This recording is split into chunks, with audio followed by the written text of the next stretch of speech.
Pues buenas tardes, bienvenidos de nuevo a la segunda parte del seminario, ¿no? Esta vez la presentación corre a cargo de la doctora Marta Páramo, es la autora precisamente del libro que lleva por título Cuando los maestros nos interrumpen dando clase, el malestar en la escuela, ¿no? Exactamente, y del de Comunidad Escolar, Guía para pensar el camino de lo porvenir. La doctora Marta Páramo es psicóloga, psicoterapeuta familiar, psicoanalista de grupo y doctora en psicoterapia psicoanalítica. Tiene más de 30 años de experiencia docente y ha sido profesora a nivel secundaria, a nivel bachillerato, a nivel licenciatura, maestría y doctorado, ¿verdad? Bueno, actualmente coordina el programa que se llama Escuelas en Red Unidas en la Prevención de Riesgos Psicosociales en la Adolescencia de la UNAM, en el que participan más de 40 escuelas del país, ¿no? Ha sido coordinadora de los encuentros jóvenes del CI de la UNAM y es autora junto con la doctora Schreck del libro Misión Imposible, cómo comunicarnos con los adolescentes, ¿no? Le pasamos la palabra. Ok, muchas gracias. Creo que lo voy a quitar mejor. Sí, sí me ayuda. Está muy pegado, ¿verdad? Ya, está perfecto. Bueno, voy a leer un poquito y después ya comento. Después de más de 2 años de trabajo en el que nos dimos a la tarea de indagar en profundidad alrededor del tan traído y llevado tema del famoso bullying, comprobamos varias de nuestras hipótesis de trabajo, el equipo de investigación. Entre ellas, que se estaba haciendo una gran alaraca con el tema de la violencia en las escuelas, por lo que supusimos, como suele suceder en estos casos, que a río revuelto, cifras infladas. A partir de estas circunstancias, las consignas que se dieron en torno a la violencia y el miedo en las escuelas se habían generalizado. Hay que recordar en qué momento nos tocó hacer este trabajo de investigación, en donde, como se mencionó anteriormente, el tema del chico en Tamaulipas había dejado y asimbrado a todo el país. Y se planteaba un parteaguas en la educación, es decir, un antes y un después de la crisis del bullying, es decir, la educación en tiempos del bullying prácticamente. Desde el inicio, en nuestro equipo de investigación leímos de manera muy sospechosa, un poco suspicaces, las cifras, los encabezados en los periódicos, las notas rojas o las rebambarambas leguleyas, y pensamos que todos estos hechos también funcionaban como una cortina de humo para distraer de otros importantes asuntos que aquejaban a la comunidad educativa. Esta fue una de las hipótesis fundamentales de trabajo, de que sí, efectivamente no podíamos negar el tema del acoso escolar, pero que detrás del tema del acoso escolar se estaban escondiendo un sinnúmero de situaciones que estaban poniendo los reflectores en el tema del acoso escolar. Finalmente, constatamos que las narrativas construidas alrededor del tan llevado y traído bullying eran inconsistentes y confusas, por decirlo lo menos. Que el acoso escolar no era nada más un problema, sino más bien un síntoma en el que los estudiantes generalmente dan cuenta de las complejas problemáticas generadas por la dinámica del malestar escolar, y que, por cierto, esta situación a menudo estaba muy lejos de ser pensada o reflexionada por los estudiantes y por los docentes y por la comunidad educativa. Esto significa varias cosas. En el momento en que nos ponemos a investigar el tema del bullying, pues empiezan a salir otros temas relacionados con el malestar escolar, que es básicamente el trabajo al cual yo me dediqué a hacer los índices de malestar y de bienestar escolar dentro de la comunidad estudiantil y de la comunidad docente. Y hay un dato aquí muy interesante, que no me sé la cifra, pero viene en los libros, en donde más, ¿quiénes mostraban más malestar? Por supuesto que los maestros y no tanto los alumnos. Es decir, los índices del malestar están, los más bajos están en la primaria, posteriormente en secundaria, y luego, de manera muy significativa, los que manifiestan mayor malestar en su vida profesional y en su trabajo con los estudiantes son los maestros. Y sucede un poco como en los sistemas. Digo, el sistema familiar de alguna manera reproduce el malestar y la problemática familiar a través de qué, pues se pone el problema a través de los hijos. Normalmente los que trabajamos con familias sabemos muy claramente que tenemos un hijo que es el paciente identificado, que es el chivo expiatorio y es el chivo emisario de los problemas de todo un sistema.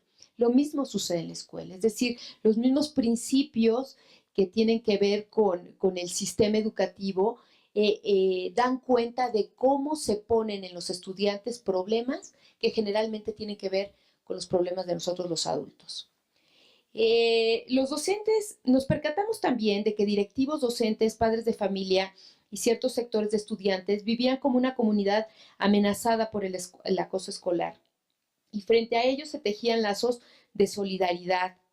Veíamos comunidades que se cerraban y empezaban a hablar un poquito de cómo poder prevenir el tema del acoso y de todas las iniciativas que llevaban a cabo, en algunos casos exitosas, pero también veíamos que había una serie de vínculos y de reglamentaciones y dispositivos que sobre todo fue algo que nos llamó muchísimo la atención, particularmente cuando trabajamos en el aspecto cualitativo de la investigación, en donde se iba desnaturalizando las dinámicas de convivencia y daban lugar a otro tipo de violencias. Algo que a mí me llamó mucho la atención era ver en las visitas etnográficas que me tocó ir a hacer un par de ellas, cómo a la hora del recreo los chicos estaban ahí en las canchas, ¿no? Para jugar básquet, para echarse un tochito, el fútbol, para correr, para gritar, para desfogarse. Y realmente lo que se observaba tenía que ver con los chicos caminando como zombies, eso sí, maestros supervisando los procesos de convivencia. Y una cosa absolutamente, y les preguntamos, bueno, pero ¿por qué no sacan? Si aquí está para que jueguen, tienen la portería y tienen el cesto para el básquetbol, ¿por qué no lo usan? No se nos va a complicar porque olvídese un accidente, una bronca, qué barbaridad. Entonces los chicos caminando y conviviendo, cosas tan chistosas como los bailes, por ejemplo, el baile de graduación, me acuerdo que fuimos a una escuela en la delegación Iztapalapa y estaban los chavos practicando el baile de graduación. Bueno, pues era música de Ray Conniff y pasitos de Ray Conniff que los chavos iban dando, eso sí, los papás complacidísimos, los maestros felices y los chavos absolutamente domesticados con una música y con unos pasos que no tenían nada que ver con ellos, pero todo el mundo dormía tranquilo con la sensación del deber cumplido.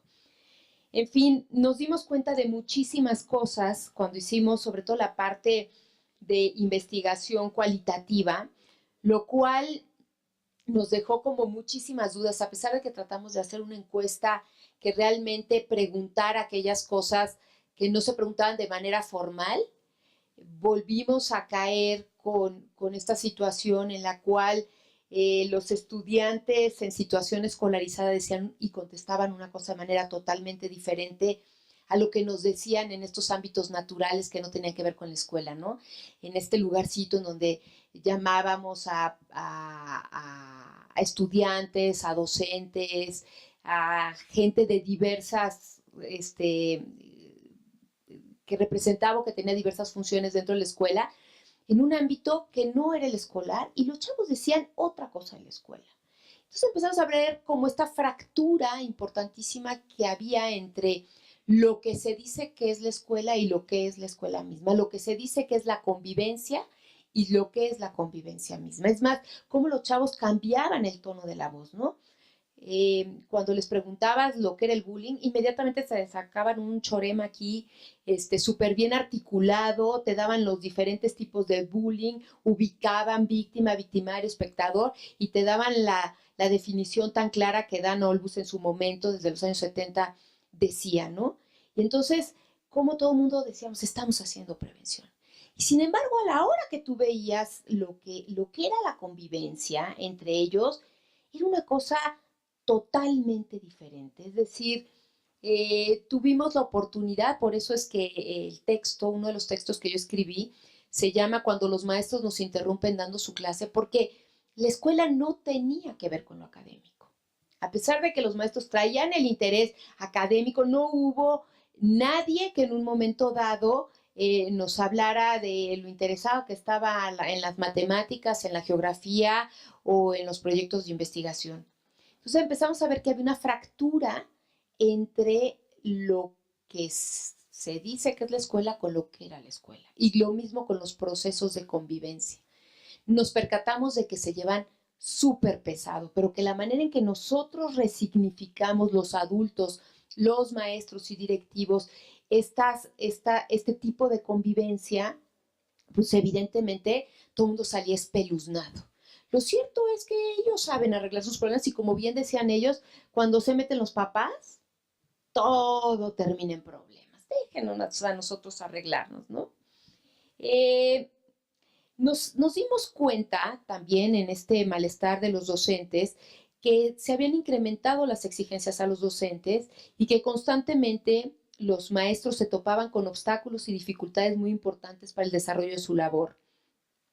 Advertimos que desde el malestar y en particular desde los problemas de la convivencia, que se habían convertido en la piedra más molesta del zapato, se habían construido nuevos marcos normativos de naturaleza muy persecutoria. Constatamos que los diversos programas de prevención e intervención frente a los temas de acoso escolar difícilmente se podían poner en práctica en la escuela. Nos dimos cuenta que no se podían decretar por decreto los programas de prevención ni los protocolos de intervención.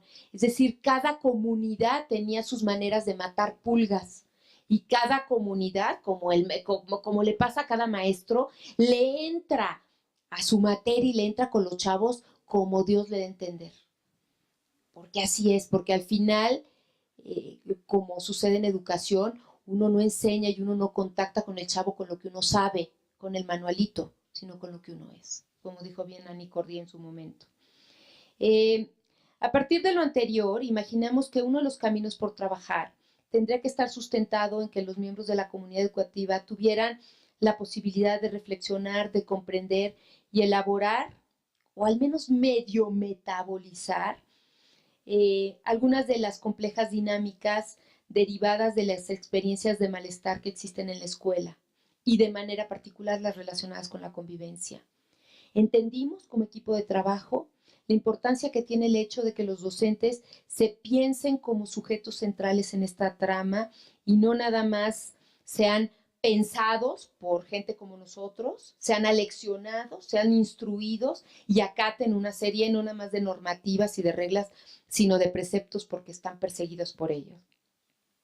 A partir de estas razones, se reconoció que la escuela está llena de rudezas, de asperezas y malestares, y se buscó tener o partir de cierto tipo de convicciones que me tocó a mí resumir en el pequeño manual que me tocó desarrollar. Y estas convicciones tienen que ver con que los docentes y los directivos de escuelas debemos de dejar de vivir a la escuela como un escenario que recibe pasivamente el impacto de un entorno turbulento, porque normalmente lo que se vive es como esta violencia que está afuera, ¿no? El típico discurso acartonado que ya no lo sabemos y que de veras lo escuchamos, y no nada más en los grupos focales. Yo tengo 12 años incansables de trabajar prácticamente todas las semanas con maestros, particularmente el bachillerato, en donde ya sabe uno, el discurso es hasta predecible. Estas nuevas generaciones de muchachos rebeldes que vienen sin valores, estos hogares disfuncionales, la violencia que proviene de fuera, es decir, el mal está en nosotros, y preguntarnos realmente si algo tiene que ver la escuela con los problemas de convivencia y de acoso escolar. Y fue una de las cosas y de las convicciones más importantes, dejar de ver a la escuela como un lugar en donde se reciben pasivamente las violencias de todos lados. Y aquí todo el mundo se lava la mano, ¿no? También fue importante que nos pensemos como actores que también participamos en la construcción y desarrollo de los conflictos y las violencias, y que nos reconozcamos como parte importante del problema, pero también como parte importante de la solución.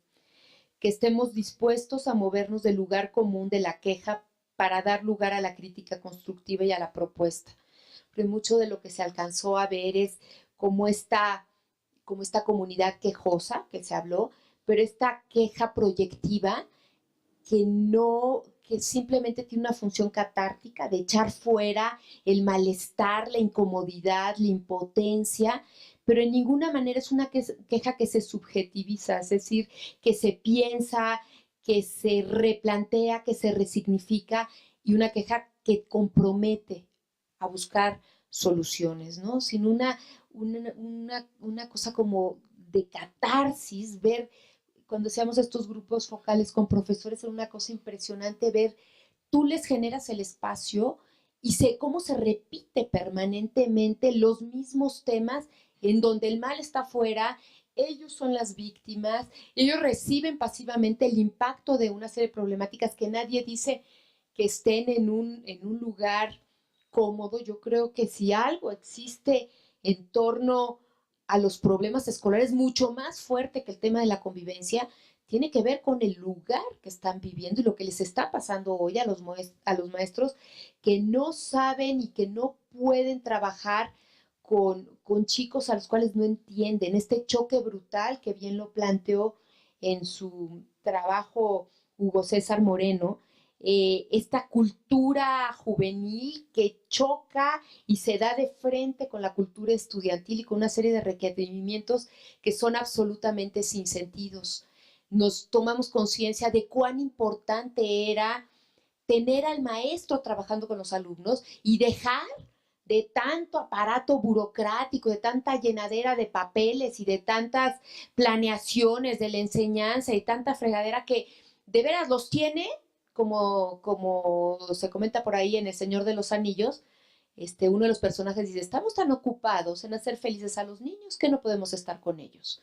Realmente los maestros están en otro lado. Y cuando se enfrentan en la batalla cotidiana, que están en la trinchera de lo que significa trabajar con chavos y con estudiantes que realmente no tiene sentido para ellos los contenidos que trae el docente, por más agradables, atractivos o interesantes que se los pueda hacer el docente, que un docente hoy se pueda sostener con un grupo de estudiantes en donde ya ni siquiera lo desafían o lo interpelan, sino simplemente les da la espalda, es una tarea dificilísima. Yo sí creo que mientras no se replanteen, y a lo mejor esto no es objeto de este foro, pero yo sí creo que al final el no mover y el no comprender a profundidad la currícula, finalmente nos estamos llevando entre las patas, no nada más a los chavos, sino también a los mismos maestros, porque ningún maestro se puede sostener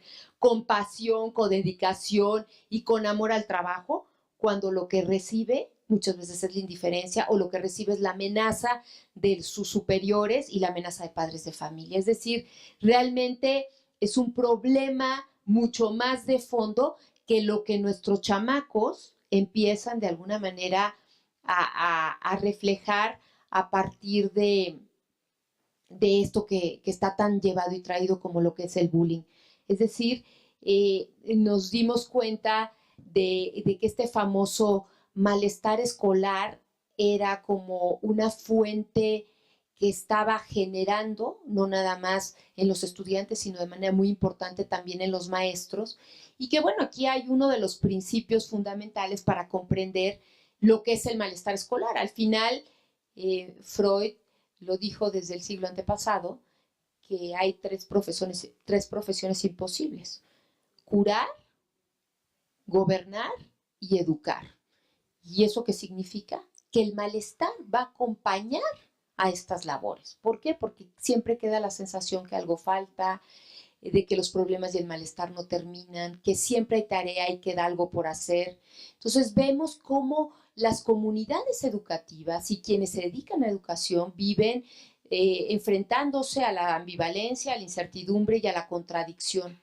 Y también tenemos hoy en día mucha queja de los maestros porque encontramos que hoy a la escuela ya no les llegan estudiantes, hoy a la escuela les llegan los hijos de una familia que bien a bien no sabe qué hacer con ellos y recibe ya no estudiantes, recibe hijos de familia y se pide que la escuela funcione en ciertos sentidos más como familia sustituta y los padres y los maestros como padres sustitutos.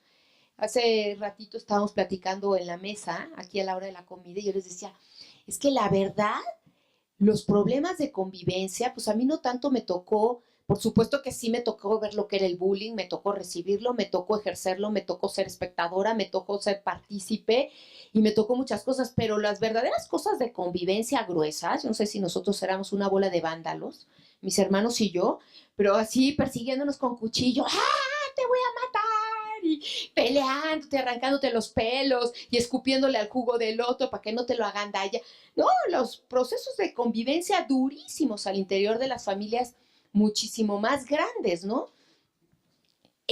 Todo ese entrenamiento de socialización bárbaro que uno tenía con hermanos y hermanas desde etapas muy tempranas, que pues no sé si se tramitaban en la casa, pero hoy con una familia pequeñita de hijos únicos o de uno o dos miembros, y sin compañeros de calle con quien echar el cotorreo en la tarde y con quien pelear, en contentarte, reconciliarte y volverte a pelear y perdonarte, pues ahora se llevan mucho también a la escuela, ¿no?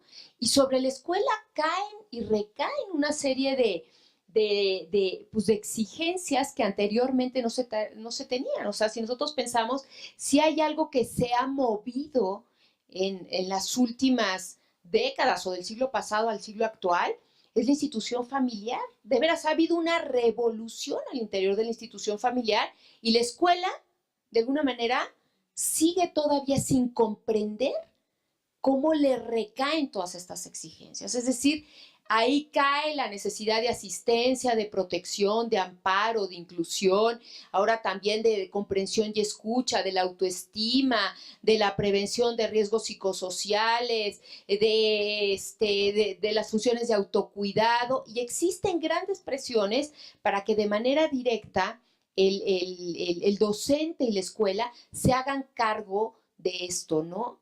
Y entonces nos preguntamos, ¿qué vamos a hacer con estos estudiantes apáticos, indiferentes, problemáticos y aburridos? Que me parece un tema mucho más de peso, porque es hablar de los procesos en cómo los chavos construyen sentido al estar 8 horas sentados en una banca, o pónganle 5 o 6, que yo ahorita decía, pero es que está lo bestia esto, de estar sentados en un seminario así, no estoy muy acostumbrada, pero sí está cañón, estar escuchando cosas interesantísimas. Ahora yo me pregunto qué cosas que a ellos no les interesan. Entonces el tema es, si nosotros nos preguntamos como estos dos tipos de chavos, entre los apáticos, indiferentes y aburridos, que no hay manera de engancharlos y de que no puedan encontrarle sentido a la experiencia académica, pues es más fácil irnos a aquellos chavos problemáticos que hacen ruido, que podemos agarrar y tener los pelos de la burra en la mano para decir, este desgraciado le pegó a fulanita y aquí tenemos un caso. Y entonces vuelve a tener sentido un problema que de otra manera es sordo, es denso, no sabemos ni por dónde se come ni qué hacer con él. Y pues evidentemente cuando tenemos un problema de esta naturaleza, pues lo mejor, imagínate que uno no va a dejar de pensar que el mal viene de adentro, y volteamos y vemos hacia allá afuera y partimos de esta parte que tiene que ver con la idea de que el mal proviene de afuera. Lo cierto es que sí vimos cosas concretas en torno a los resultados de esta investigación, y que además estos resultados nos pueden ayudar no nada más a hacer cuestiones de prevención, sino de intervención. Y uno de estos hallazgos interesantes que a lo mejor ya se dijeron en los estudios que han hecho aquí en nuestro país, muy importantes sobre el acoso escolar y quizá también en otros, es que encontramos, al menos en la escuela mexicana, un caldo de cultivo. Y el caldo de cultivo tiene que ver con que un chavo que tenga una característica que lo diferencia del resto de los compañeros, que puede ser el sobrepeso, el color de piel, la estatura, y en el caso de la secundaria sí tiene que ver con la preferencia sexual. En primaria todavía no, pero en secundaria sí. Entonces, chavo que trae una diferencia. Chavo, ojo, y aquí esto es una parte importantísima, chavo que tiene problemas en socialización y chavo que trae temas de dificultad para defenderse, problemas de inermidad y los niveles de impunidad al interior de la escuela, tenemos el caldo de cultivo perfecto para tener un escenario de acoso escolar. ¿Qué significa esto? Significa que podríamos empezar, si hablamos de prevención, a trabajar con aquellos chavos que tienen broncas en la socialización. Antes de ver si consumen drogas, si vienen de hogares disfuncionales, es que ya nos enteramos que el pobrecito, los papás ni lo ven, porque además hay otro mito alrededor, ¿eh?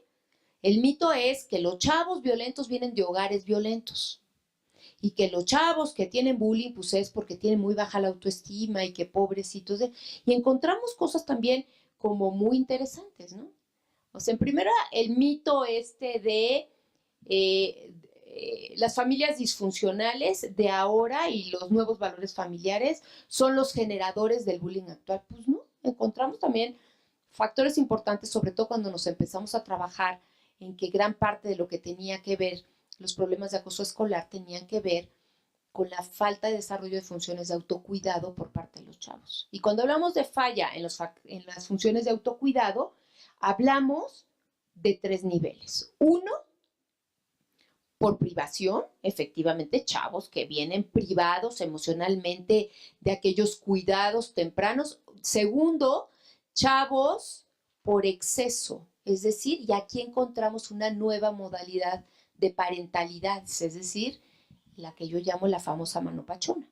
Es decir, entran a la entraña maestros y padres de familia, a la entraña de los estudiantes y de los hijos para extraerles funciones y apropiárselas para darle sentido a su vida. A ver, y voy a poner 2 ejemplos muy concretos que a mí me encanta utilizar porque además los he utilizado con singular alegría con mis 3 hijos. El que tiene que ver con cómo entra uno a la entraña de los hijos, mete la mano en el termostato, se lo extrae y uno es el termostato, el hijo. ¿Qué significa? El hijo no puede distinguir si tiene frío o calor. El hijo se pone el suéter cuando a mí me da la gana, porque yo lo protejo, yo lo cuido y yo que soy su madre sé mejor lo que es bueno para él. Entonces, con singular alegría, ya le extrajimos el termostato al hijo, ¿sí? Ya le extrajimos y le vamos a extraer una serie de funciones, pero lo mismo se hace en la escuela.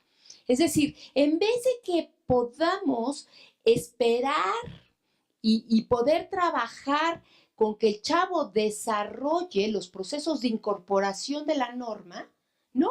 Partimos del proceso de que son una bola de chavos con incapacidad para autorregularse, y entonces tienen que tener a supervisores y a vigilantes diciéndoles, cuidado, no te pases, cállate, porque si yo me doy la vuelta, se hace el caos.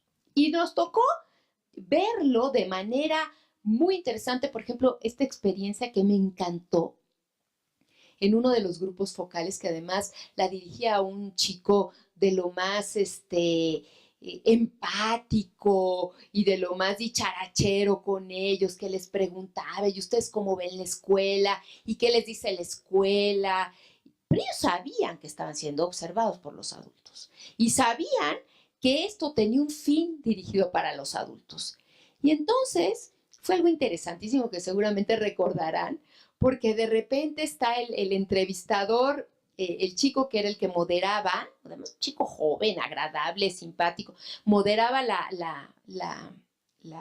el grupo focal y de repente se salía para preguntarnos que si había algo que nosotros quisiéramos ver o preguntar que nos estuviera haciendo falta. ¿Cómo ellos mismos se ponían en modo de grupo focal y de repente se salía el moderador y sin que se conocieran, porque venían de chile dulce y manteca, ¿sí? Sin conocerse ya habían construido un código y cuando se salía el adulto, olvídate. Se echaban las papas, se las aventaban, se paraban en la mesa, hacían desfiguros y entonces uno vigilaba, ¿sí me explico? Y esperaban a que llegara y se volvían a sentar. Y como, sí, adelante, seguimos con nuestra sesión de grupo focal. Esta capacidad que tienen los chavos frente de organización y de buscar los resquicios para romper con este orden, entrar en momentos de distensión, de desestrés y de caos, en donde entra la parte más lúdica, más creativa, más interesante del juego, se dicen unas cosas bárbaras, coquetean, y después entran en modo de los adultos. Y evidentemente, si estos chicos fueron educados y se sigue reproduciendo el mismo modelo de que tiene que haber adultos en su escuela todo el tiempo vigilándolos, monitoreándolos, checándolos, porque son objeto del caos, del desorden, de la violencia o de la corrupción, pues evidentemente saben perfectamente construir estos escenarios, no nada más dándoles la respuesta a lo que queremos escuchar. Un ejemplo muy concreto, que bueno, a mí no deja de impactarme. En todos los grupos focales, yo en ningún momento, y miren que me eché bastantitos, escuchaba qué interesante está la geografía, la matemática o el inglés. Pero cuando tú les preguntabas en ambiente escolarizado que si lo que veían en la escuela era importante, hombre, el 80 y pico % te decía que sí, importantísimo. Es decir, están aprendiendo a contestar de alguna manera lo que nosotros queremos que contesten. Entonces es ahí en donde a mí me parece esta parte del trabajo que hace Úrsula y que también hace Hugo César muy interesante, porque nos muestran con datos puros y duros cómo existe una fractura en la escuela que es mucho más grave, que tiene que ver entre lo real y lo ideal, y cómo se construye una serie de mecanismos para hacer maestros en el aula y estudiantes. Los maestros hacen como que enseñan, los estudiantes hacen como que aprenden, los directivos hacen como que están haciendo su función, y entonces cuando empiezan a mostrarse estos resquicios de que algo no está bien porque efectivamente no subimos en los niveles de matemáticas o de lectura de comprensión en las escuelas y que algo anda muy mal, empiezan a entrar como todos los mecanismos persecutorios. Entonces lo que se echa a andar son mecanismos para medio evaluar, para medio controlar, para medio medir los desempeños, que no hacen sino sumar a este clima de falsedad y de mentira, que lo único que hace la mentira es pues, obstruir la capacidad para pensar. Hay dos cosas que generan muy gravemente estos climas tan fracturados entre lo real y lo ideal, entre lo que es la escuela y lo que se dice que es la escuela, entre lo que son los alumnos y lo que se dice que deben de ser los estudiantes. ¿Y qué es esto? Porque hay un principio fundamental, no se puede pensar si no es en la verdad. Los chavos, los maestros, los directivos y todos los que estamos involucrados en estos, no sabemos pensar y no podemos pensar si no pensamos en lo que realmente está pasando. Y yo sé que a lo mejor este es un discurso políticamente incorrecto, el poder decir, a ver, dejémonos, porque hay mitos y leyendas brutales alrededor del tan llevado y traído tema del acoso escolar, y poder cuestionar cómo se atreve la OCDE, y yo no sé quién es más, en poder asegurar que México es el número 1 en bullying. ¿Cómo se atreven y cómo lo permitimos? mitos y leyendas urbanas relacionadas con suicidios en estudiantes, mitos y leyendas urbanas sobre, vandalizaciones y criminalizaciones en los procesos de experiencia escolar, mitos y leyendas urbanas que sirven para muchos, para bajar recursos, para poner ONGs, para estar dando cursos llevados y traídos sobre el bullying, acoso escolar, haciendo protocolos, o aquellos que sufrieron bullying y acoso haciendo su pequeña encuestita y vendiéndoselas a las escuelas privadas en oro. Es decir, toda una puesta en escena alrededor de un problema que parece gravísimo y que en realidad yo creo que es la verdadera cortina de humo para problemas mucho más graves y que nos los están diciendo en cifras concretas los maestros. No está tan grave en los niveles de malestar en la escuela, en los chavos. Y si nosotros ponemos la variable en la secundaria que se incrementa en relación con la primaria, lo podemos entender por los procesos mismos de adolescencia que los mismos chavos viven en las épocas de la secundaria, que de veras construir procesos identitarios y construir procesos de autonomía y romper con las redes familiares y lanzarse al mundo de los amigos, pues son temas súper complicados, o sea, no son temas para nada sencillos como vivencia y como experiencia personal. Pero finalmente los que están más descontentos, los que sufren más malestar y los que están sufriendo más la escuela, ni siquiera son los chavos, son los mismos docentes. Entonces, ¿qué pasa? Pues evidentemente es que se encuentra que esta distancia abismal entre lo ideal y lo real, pues se acrecienta, con un factor adicionado, que es un factor que vemos de manera constante a lo largo de todo el trabajo. Es decir, yo no sé quién tuvo la peregrina idea de incluir y de hacer partícipes a los padres de familia tal y como se les está haciendo partícipes. Yo no digo que no tengan efectivamente que opinar, que decir, que participar, sí, nada más que, perdón, ¿qué, cuándo, dónde, por qué y para qué? ¿Sí me explicó? Que eso se olvida. Datos interesantísimos de cómo los directivos están más abocados a estar haciendo paros a los problemas de los padres de familia que tener reuniones con su mismo grupo de directivos. ¿Y eso no es gravísimo?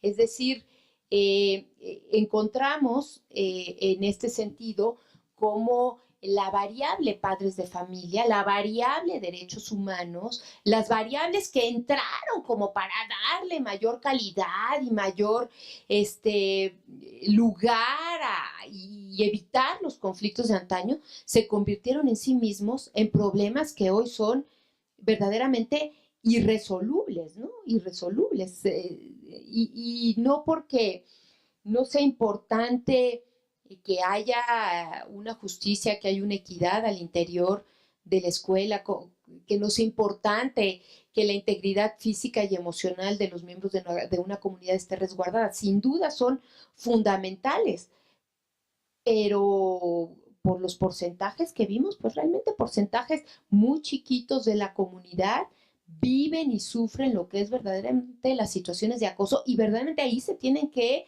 canalizar los esfuerzos. Nosotros no podemos pensar, y a lo mejor aquí me linchan, y seguramente José Antonio ya no me va a volver a invitar a ninguna otra investigación, es cierto,